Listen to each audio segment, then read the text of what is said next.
Hi viewers, welcome to my channel Sudha Biology. If you are watching my channel for the first time, please subscribe and press the bell icon so that you will get notifications further. And if you like my video, please share it so that it will be useful for many students at present. And for today's session, I would like to start with the next topic, that is genetics. Okay, so I hope everyone is safe at home. Please follow the safety rules and you will be protected by yourself. Okay, so take some precautions to protect yourself. So coming to the next chapter, that is principle of inheritance and variation. So principle of inheritance and variation. So that is nothing but, we say it as a branch of biology which is nothing but genetics. So the branch of biology which deals with inheritance and variation, we say it as genetics. Okay, so it is a branch of biology which deals with inheritance and variation. And by knowing the word itself, genetics, we will come to know the scientist, that is Gregor John Mendel. So before going into Gregor John Mendel work and his experiments, I would like to give some terminologies of this. Okay, so genetic terminologies, we would be very familiar with that. So coming to inheritance. What is inheritance? It is the process by which the characters, it is a process or the pathway by which characters are passed from one generation to the next generation, that is from parents to offspring. So that is called as inheritance. Okay, so it is a process or the pathway by which characters are transferred or passed from one generation to the next generation, that is from parents to offspring. So that is called inheritance. And next, what is heredity? Okay, both seems to be similar but a slight difference you have to make out. That is transmission or passing of characters. So transmission or passing of characters or traits from parents to offspring, it is called as heredity. So here it is a process of transmission, and here transmission or passing of characters or traits from parents to offspring we are saying here. Okay, so it is a pathway of transmission of characters, and here it is transmission or passing of characters or traits from parents to offspring, it is called heredity. And now coming to variations. Okay, so variations, that is difference in characters. Okay, what is variation? The difference in characters within closely related, okay, within very closely related groups of organisms. Within very closely related groups of organisms means, for example, if you take a rose flower or a jasmine flower, okay, you can see many variations in the same group of organisms. So these are closely related group of individuals, but again we can see many variations in the rose flower itself. So some are with large petals and some are with very small petals. Okay, and again you can see color variations in the rose flowers. Okay, so that is again variations which you are observing. So how the variations are being possible? That is mainly because of the reproduction which is being occurring between, or the crossing between these organisms, which leads to variations. Okay, so crossing between these organisms which leads to variations in an offspring. So that is called as variations. And next, coming to the next terminologies, that is character. So what is character? It is an observable feature. Okay, it is an observable feature of an organism or an individual. For example, take color of eye, okay, or stem height, okay, or you can say shape of seed, okay, or you can even say color of the seed or color of the flower. So all this can be considered as characters which are observable. Okay, so the observable feature is called as character. And what is trait? So both seems to be same, but there is again slight difference. Trait is nothing but it is part of character. It is part of character or the character which is expressed in an offspring, which we say it as trait. Okay, so that is the difference which we are seeing here, and I will give you example of trait also, so that you can easily make out the difference between character and trait. So what is the trait example I am giving? That is blue color in Drosophila, blue color of eye in Drosophila, or red eyed Drosophila. Okay, or again you can take example tall tallness of a plant. So here we are saying height of a plant. Okay, so here we are saying height of a plant is a character, and tall plant is a trait which we are saying, okay, which is expressed in an offspring. Okay, so height which we are saying, we can see the tall character as well as dwarf character. Okay, again dwarf character is also a trait. Whatever the character which is being expressed in an offspring, which we say it as trait. Okay, so blue color eye in Drosophila, and height, when we say height, coming to height, tallness of a plant, okay, or dwarf plant, which we say it as traits. Okay, and next factors. So factor means each character. So each character, what we discuss now, each character possess a pair of factors. Each character possess a pair of factors, which are, or even we say these factors as alleles, and which are now termed as genes. Okay, which are now termed as genes. That means these were the factor which was used by the scientist Mendel. Okay, which we now call them as genes. And what is gene? It is nothing but a segment of DNA. If this is a DNA and a segment of it, that means this segment or this segment of a gene, DNA is called as gene. Segment of DNA is called as gene. Okay, and the position of a gene on a chromosome. Okay, so we know that the DNA structure which is present. So this is a chromatid structure which contains a DNA strands. Okay, so now we are saying that the position of a gene on chromosome, the position of gene on a chromosome is called as locus. Okay, that point we say it as locus. For example, so this is a region where there is a gene which is responsible for tall character is present here. Okay, so that is how we can say this point as locus. Okay, so the position of a gene on a chromosome is called as locus. So gene controls expression of a trait as well as even the character. A trait or character is controlled by, or their expression is controlled by a gene. Okay, each and every character is under the control of gene. Okay, or trait is under the control of gene. So which is nothing but a segment of DNA. Next, allele. What is allele? So it is one of the two members of a gene. Okay, so for example, we are taking the height of a plant. Okay, so height of a plant. When we take height of a plant, we take it in the form of heterozygous tall, that is one allele with a capital T, other allele with a small t, and homozygous tall. Okay, so this is one allele and this is another allele which are present in a gene. Okay, so which are present in this gene pair, so which are present in the gene pair, and it can be even in the form of homozygous tall. It can be even in the form of homozygous tall or heterozygous tall or homozygous dwarf. Okay, so I'll tell you what is homozygous and heterozygous in coming one. So one of the two members, so of this, one of the two members of a gene pair. So this is a gene pair. One of the two members, okay, is called as allele. One of this, so either this or this, one of the two members is called as, of a gene pair is called as allele. So always, usually we can see in a gamete, okay, a gamete normally possesses only one allele of this. A gamete usually possesses only one allele of a gene pair.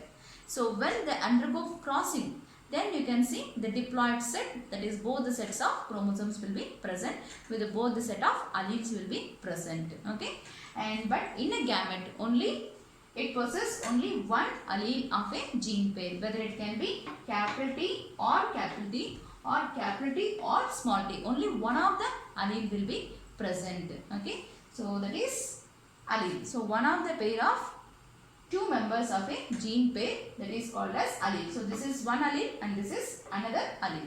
Similarly, even this is one allele, this is another allele. So like this, one of the gene pair which we say it as allele. And next we will go for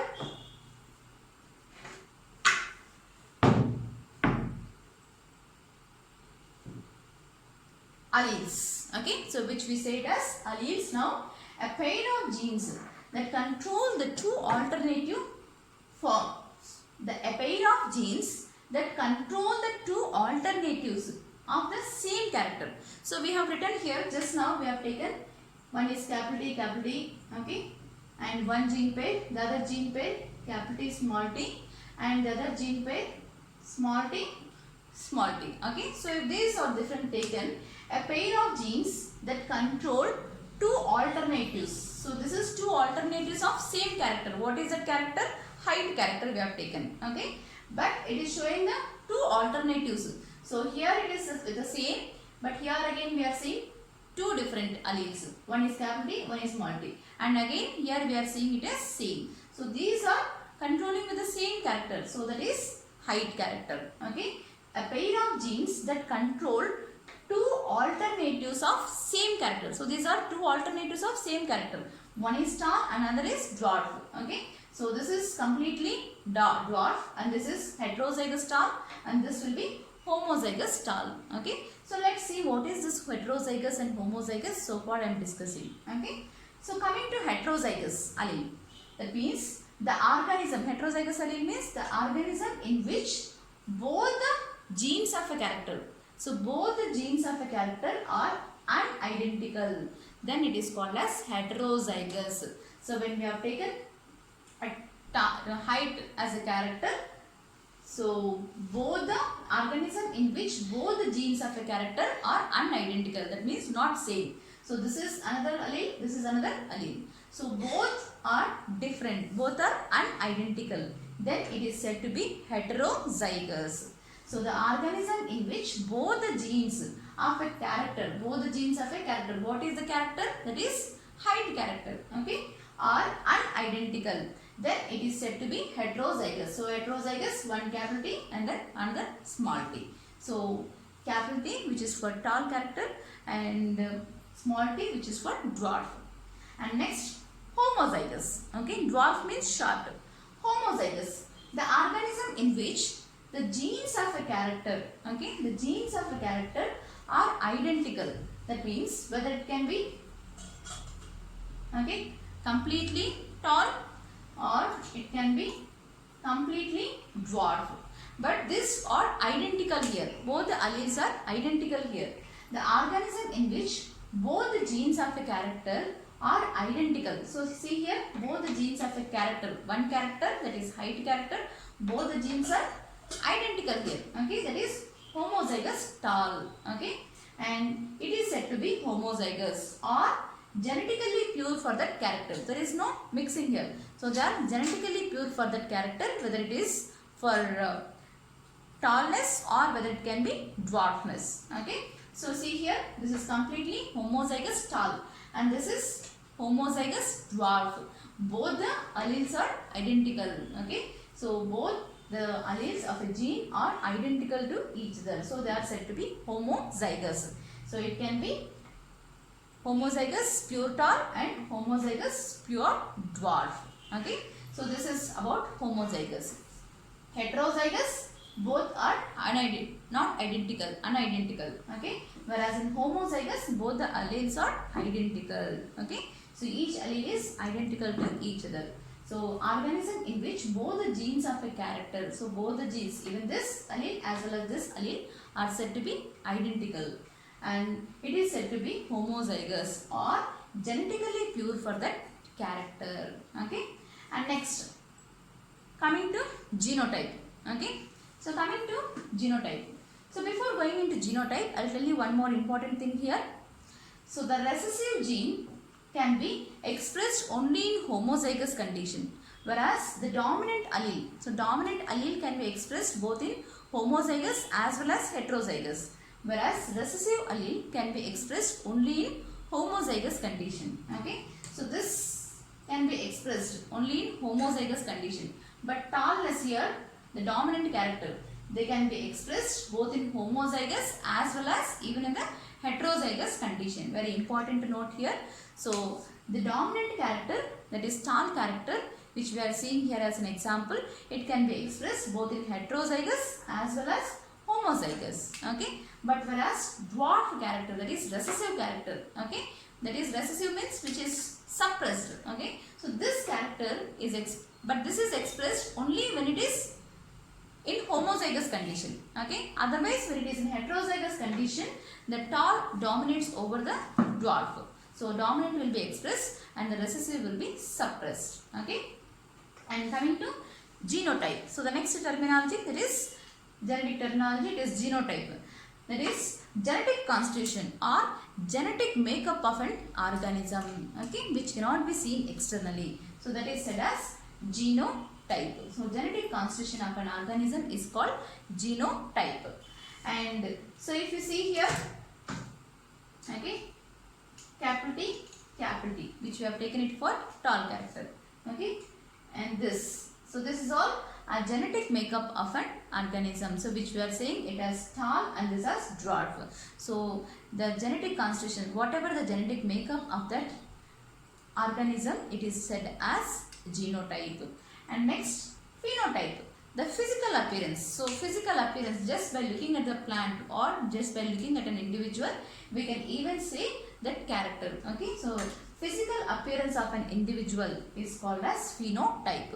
So same for this genotype, which we write here as phenotypic character as tall. Okay, and for this we write it as dwarf. So just whatever the physical appearance, just by looking at the plant or any individual, we can say that character. Okay, so the physical appearance of an individual, it is called as phenotype. So that is tall as well as dwarf. Okay, next, there are genetic makeup, which we say this can be not be seen externally. So this is called as genotype, and which can be seen physically. So that is physical appearance of an individual, which we say it as phenotype. Next, pure lines. So what are pure lines? Okay, so the homozygous organisms which produce offspring, homozygous organisms. Okay, so this we said it as homozygous, and this also we said it as homozygous. So they have the identical alleles. So the homozygous organisms which produce offspring of only one type. Okay, offspring of only one type. How it is possible? That is by continuous self-pollination which is occurring, okay, or continuous self-crossing which is been occurring in between these. So that leads to production of pure line varieties. So the homozygous organisms which produce offspring of only one type. If the homozygous individuals are only crossing, if tall and tall individuals are only crossed, then it is getting only the tall individuals. The continuous, for all the generations it will be only tall. Similarly, if dwarf character is crossed, then this will be in all the generations, it will be only dwarf. So that is a pure line variety can be maintained. So, or the progeny, that means the offspring which is produced from single homozygous parent, okay, which is produced from single homozygous parent by repeated self-pollination or by repeated self-crossing between that individuals, between tall and tall, or between dwarf and dwarf, or between yellow colored flowers plant, or between red colored flower plant or purple colored flower plant. By continuously crossing, we get only same one. Okay, so that is to maintain the same homozygous variety. This pure lines is said. Okay, pure lines is continued. Next, genome. The next term, what is genome? That is total set of genes in the haploid set of chromosomes is called as genome. Okay, so we can find this haploid set of chromosomes in the gametes. So just now in the previous topic we have been discussed the total set of genes in the haploid set of chromosomes.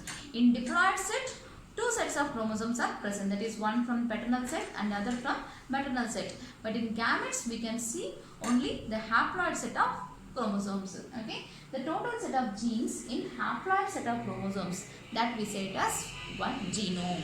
It is called as genome. Okay, so total set of genes what are present in the haploid set of chromosomes, that is in one set of chromosomes, that is called as genome. So this is all about the different terminologies which we come across the genetics topic. And next we'll go for the work which was being started by the scientist Mendel. So by knowing about the term genetics itself, we'll come to know the scientist who is behind that work, and that is called as Mendel. So that is Gregor John Mendel. So who was a mathematician, but he worked especially on the pea plant, that is Pisum sativum. Okay. So he was born on July 22, that is in 1822, in the year 1822. That is in Austria. So that is at Brunn in Austria. Okay. So it was a place that is called as Brunn in Austria. And in 1856 to 1857, okay, during this period, he started his experiments, okay, that is early experiments of heredity on garden pea plant. So that garden pea plant, it is nothing but Pisum sativum, okay. Up to 1863, that means for around 7 years, he has been worked on conducting experiments by self-pollinating, cross-pollinating among them, okay, and he has been conducted experiments and collected the statistical data. He was the first scientist to collect this kind of statistical data or mathematical logic behind this crossing. So he is the first person to use statistical analysis and mathematical logic. Okay, and he selected the plant that is Pisum sativum for his experiments because the plant shows several contrasting characters. Okay, there are several contrasting characters. So he conducted a cross-pollination experiments or artificial crossing, okay, experiments using several true breeding pure lines. So he has taken many pure line varieties of this tall or even dwarf pure line variety, or tall pure line variety, or dwarf pure line variety, or round seeded, or yellow seeded, or inflated or constricted. Okay, so like this he has been taken. So all this he has taken and he selected total 14 true breeding varieties of pea plant for his experiments. So next we will be seeing about the what are those 7 pairs of contrasting characters he taken and why he selected a pea plant. Very important, and the reason why he selected pea plant. So in the coming session we will be discussing that why he selected pea plant. Okay, so just now we said that 7 pairs of contrasting characters, that is several contrasting characters are present, and so he has been selected pea plant, and there are some reasons behind this and what are those characters which he has taken for crossing. So that we will be discussing in the next session.